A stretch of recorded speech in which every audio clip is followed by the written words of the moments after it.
A day in my life as a college student na taga-bukid na nangangarap makahumag-eskwela aron makatabang sa pamilya og makapalit og helicopter.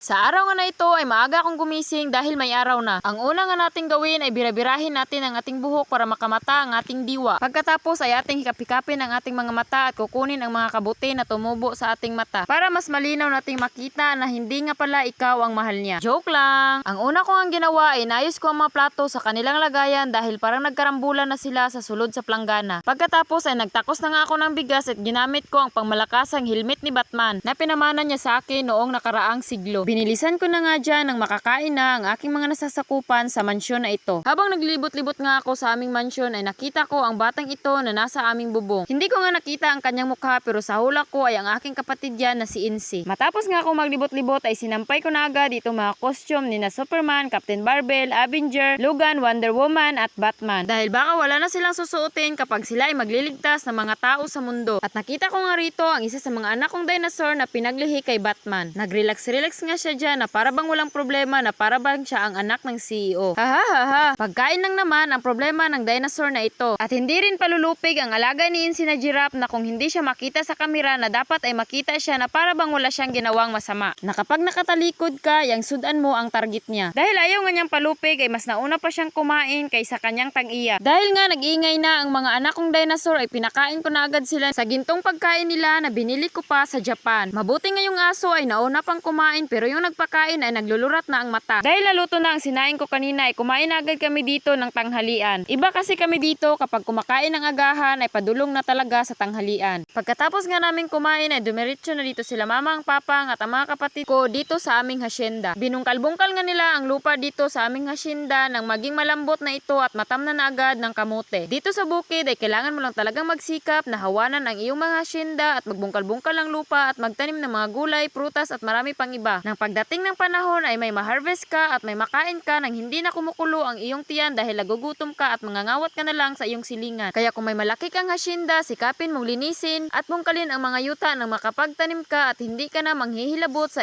mga tanim ng iyong silingan. Mas masarap kasing lasapin at kainin ang iyong pinaghirapan, hindi pinaghirapang nakawin kundi pinaghirapang bungkalin at itanim ang iyong mga kinakain. Ha? Ano daw? Kung nalilibog kayo sa aking mga pinagsasabi, pati ako ay nalilibog rin. Hindi nyo nga ako nakita dyan sa video dahil andun ako sa bahay naglalaba sa mga costume ng mga superhero na lumilipad at nagliligtas ng mga tao sa mundo. Habang ang mga superhero na ito ay patuloy pa rin nagbubungkal ng lupa at nagtatanim na ng mga tangkay ng kamote. Para balang araw ay may ma-harvest kami at maibenta namin sa merkado nang maibili namin ng bigas at helicopter. Sa kakabungkal at kakatanim nga nila ng tangkay ng kamote ay naabutan sila ng gabi at ito na agad ang nakita nila tumubo na ang kamote. Ay charot lang. Ang mga kamoting iyan na inyong nakikita ay itinanim pa noong nakaraang siglo. At ayun lang ang mga pangyayari sa araw na ito ng buhay namin. Bye! Ampings!